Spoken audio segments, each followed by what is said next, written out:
আসসালামু আলাইকুম। Under-19 Asia cup শুরু হচ্ছে আগামীকাল থেকে। বাংলাদেশ সেখানে পার্টিসিপেট করছে। আমার একটা প্রশ্ন আছে। প্রশ্নটা হচ্ছে, আন্ডার-19 টিমটাকে আমরা কি শুধুমাত্র 50 ওভারের ওয়ার্ল্ড কাপ আর 50 ওভারের এশিয়া কাপ এই ফ্রেমের মধ্যে আবদ্ধ করে রাখতে চাই, আর কয়েকটা দ্বিপাক্ষিক সিরিজ 50 ওভারের এর মধ্যে আমরা আবদ্ধ করে রাখতে চাই, নাকি আন্ডার-19 টিমটাকে আমরা একটা ডেভেলপমেন্ট প্রসিডিউরের পার্ট ধরতে চাই? প্রশ্নটা আমি কেন করলাম, কারণ গেল কদিন আগেই অস্ট্রেলিয়া অনূর্ধ্ব-19 দল এবং ভারত অনূর্ধ্ব-19 দল একটা ইউথ টেস্ট সিরিজে মুখোমুখি হয়েছিল, অর্থাৎ অনূর্ধ্ব-19 পর্যায়ের টেস্ট সিরিজ, যেখানে বৈভব সূর্যবংশী আইপিএলে 13 বছর বয়সে যে ছেলেটা সুযোগ পেয়েছে, সেই ছেলেটা 58 বলে একটা সেঞ্চুরি করে একদম তাক লাগিয়ে দিয়েছে। এরপরে কিন্তু আইপিএলের নিলামে তার নাম উঠেছে। এটার মূল কারণটা কিন্তু ছিল ইউথ টেস্টে সেঞ্চুরি করাটা। এই যে ইউথ টেস্ট, আন্ডার-19 পর্যায়ের ক্রিকেটারদের জন্য টেস্ট সিরিজ আয়োজন করা, এদিকে আমরা আসলে কতটুকু সিরিয়াস হব? বাংলাদেশের কথা যদি বলি, বাংলাদেশও অনূর্ধ্ব-19 পর্যায়ে ইউথ টেস্ট খেলেছে। গত বছর আমরা দেখেছিলাম পাকিস্তানের সঙ্গে খেলেছে 2023 সালে, 2022 সালেও আবার বাংলাদেশ পাকিস্তানের সঙ্গে খেলেছিল একটা একটা করে টেস্ট ম্যাচ, আবার 2021 সালে আফগানিস্তানের সঙ্গে একটা টেস্ট ম্যাচ খেলেছে। বাট এই যে একটা টেস্ট ম্যাচ, এইটা দিয়ে আসলে কতটুকু ডেভেলপমেন্ট প্রসিডিউরটা হবে, এটার নাম্বার অফ কোয়ান্টিটিস আমি বাড়াতে পারি কিনা, এটা নিয়ে আসলে আমরা কতটুকু চিন্তা করছি বা কতটুকু চিন্তা করি। কারণ যেহেতু আমাদের দেশের ক্রিকেটে যে বিষয়টা ঘটে সেটা হচ্ছে, প্লেয়াররা খুব বেশি গেম টাইম পায় না, প্লেয়াররা খুব বেশি প্রিপেয়ার্ড হতে পারে না। এই প্রবলেমটা দূর করার জন্য আন্ডার-19 লেভেলে আমরা দ্বিপাক্ষিক টেস্ট সিরিজ আয়োজন করতে পারি কিনা, সেটাও কিন্তু একটা খুব গুরুত্বপূর্ণ বিষয়। দেখেন, এই বছর এনসিএলে ইফতেখারুল ইসলাম ইফতি, আমাদের ধানমন্ডি ক্লাবের স্টুডেন্ট ছিল। ইফতি টপ স্কোরারদের মধ্যে 1 থেকে 5-এর মধ্যে একজন তিনি আছেন। ইফতিকে আমি একবার জিজ্ঞেস করছিলাম যে, ইফতি তুই কি জীবনে টি-20 ক্রিকেট খেলছিস? ইফতি আমাকে বললো যে, না ভাই, আমি জীবনে টি-20 ক্রিকেট খেলি নাই। এখন দেখেন, একটা ছেলে আন্ডার-19 ন্যাশনাল টিমে ছিল, ও জীবনে টি-20 ক্রিকেট খেলে নেই। আন্ডার-19 ন্যাশনাল টিম থেকে ও এখন এনসিএলে পারফর্ম করছে। এনসিএলে পারফর্ম করছে, তাও আর 2 বছরের মতো হয়ে গেছে। ও এখন পর্যন্ত জীবনে কোনোদিন টি-20 ক্রিকেট খেলে নেই। আপনি কিভাবে এক্সপেক্ট করেন এই ইফতিকে আপনি যদি এনসিএল টি-20-তে বা বিপিএলে আপনি শুরুতে দেন, ও শুরুতেই পারফর্ম করবে? ওর তো রুটটাই নাই। এখন ফ্যাক্টর জায়গাটা হচ্ছে, বাংলাদেশ ক্রিকেট বোর্ডের সিস্টেমটা, মানে আন্ডার-14, 16, 18, 19, এই সিস্টেমের একদম লাস্ট ধাপটা তো 19। আমাদের তো আন্ডার-23 ধাপ নাই, এটা তো এখন পর্যন্ত শুরু করা যায়নি।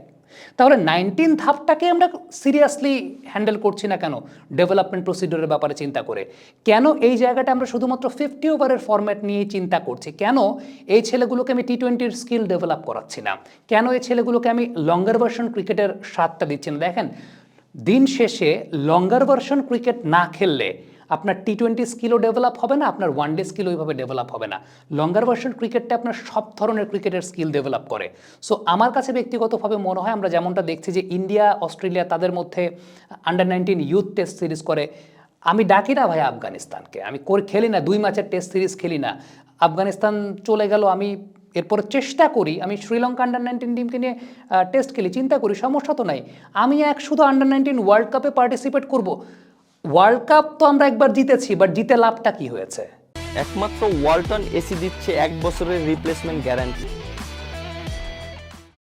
ওয়ার্ল্ড কাপ জিতে তো আসলে আমার দেশের ক্রিকেটের কন্ট্রিবিউশনে কোনো কিছু নেই। একটা ওয়ার্ল্ড কাপ আমরা জিতেছি, বাট ওই প্লেয়াররাই এরপরে 2-1 বছরের মধ্যে ন্যাশনাল টিমে চলে এসেছে একদম নন প্রিপেয়ার্ড অবস্থায়, একেবারে নন প্রিপেয়ার্ড অবস্থায় চলে এসেছে, এবং এটার কোনো আসলে আউটকাম নাই। সো আন্ডার-19 লেভেলটাকে আমরা শুধুমাত্র একটা 50 ওভারের ওয়ার্ল্ড কাপ খেলবো, ওই জায়গাটায় যদি আমরা আবদ্ধ করে রাখতে চাই, জীবনে দেশের ক্রিকেটের কখনো উন্নতি হবে না। এইটা আন্ডার-19 লেভেলে আমার সব ফরম্যাট ঠিক আছে, ওয়ার্ল্ড কাপ আছে, ওয়ার্ল্ড কাপের জায়গায় থাকবে। বাট ওয়ান্স আন্ডার-19 টিমটা আমার গঠন হয়ে গেছে, এই টিমটা আমি দ্বিপাক্ষিক সিরিজে ওয়ানডের সঙ্গে আমি টেস্ট সিরিজ খেলবো, আমি টি-20 সিরিজ খেলবো। দরকার হলে আন্ডার-19 আমার 3টা টিম থাকবে, সেই 3টা টিমের মধ্যে আমি লঙ্গার ভার্সন ক্রিকেট খেলাবো। সমস্যার তো কোনো কিছু নাই, চাইলে তো অনেক কিছু করা যায়। দেখেন, ইন্ডিয়া আন্ডার-19 ওয়ার্ল্ড কাপের প্রিপারেশনের আগে ওরা যে কাজটা করে, ইন্ডিয়ার 2টা টিম করে, ইন্ডিয়া এ আন্ডার-19, ইন্ডিয়া বি আন্ডার-19, দেন ইংল্যান্ড এবং বাংলাদেশকে ডেকে তারা একটা 4 টিমের সিরিজ খেলে। এখন আপনি ওই সিরিজ তো ঠিকই খেলতে যাচ্ছেন, বাট এরকম কোনো সিরিজ আপনার আয়োজন করার ইচ্ছা নাই, বা এরকম কোনো সিরিজ আপনার মাথা থেকে আসে না। মানুষ তো অনেক কিছু দেখে দেখে তো অনেক কিছু শিখতে পারে। আমি বলছি না যে আপনি বড় দল পেলেন না, ঠিক আছে, সমস্যা নেই, আপনি শ্রীলঙ্কাকে আনেন, আপনি সংযুক্ত আরব আমিরাতকে আনেন, আপনি আফগানিস্তানকে আনেন, আসবে না কেন? অবশ্যই আসবে, আপনি চেষ্টা করলেই আসবে।